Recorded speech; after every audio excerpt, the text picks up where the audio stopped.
రాష్ట్రాన్ని అప్పజెప్పేసేద్దామా, ఏదో ఒక వర్గం చేతికి అప్పజెప్పేసేద్దామా?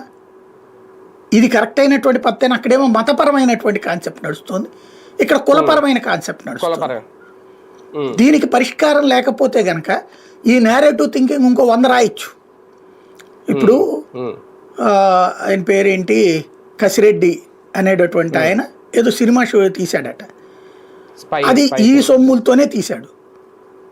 వీళ్ళు రాసిన వార్తకే వీళ్ళు కాంట్రాస్ట్ ఏంటంటే, వీళ్ళు ఏం చెప్పారు ఇదివరకు, వీళ్ళందరి దగ్గర బాటిళ్ళకి డబ్బులు తీసేసుకున్నారు, ఆ క్యాష్ అంతా కూడా ఇన్ఛార్జీలను పెట్టారు, ఏది లిక్కర్ కంపెనీల నుంచి తీసుకోవడానికి. ఆ లిక్కర్ కంపెనీల నుంచి తీసుకోవడానికి ఒక్కొక్క కంపెనీకి ఒక్కొక్క బ్రోకర్ని పెట్టారు. ఆ బ్రోకర్లంతా క్యాష్ తీసుకొచ్చి కసిరెడ్డి రాజశేఖర రెడ్డి దగ్గరికి తీసుకొస్తే ఆ డబ్బులు తీసుకెళ్ళి విజయసాయి రెడ్డి, మిథున్ రెడ్డి ఇట్లాంటి వాళ్ళు, ఇది విజయసాయి రెడ్డి వీళ్ళందరూ కలెక్ట్ చేసి మిథున్ రెడ్డి దగ్గరికి పంపించి, మిథున్ రెడ్డి హవాలాకి పంపించి హవాలా ద్వారా జగన్ ఖాతాలోకి వేస్తున్నాడు అన్నట్టు. అది కదా చెప్పింది అసలు కాన్సెప్ట్. అదే అంట ఇదివరకు రాసింది, అది కదా మనం చెప్పాలి. అది అదే అదే అదే అదే అసలు కాన్సెప్ట్ అదే అని వాళ్ళు రాశారు కదా. మరి కసిరెడ్డి దగ్గర డబ్బులు ఉండటం ఏంటి చండాలంగా?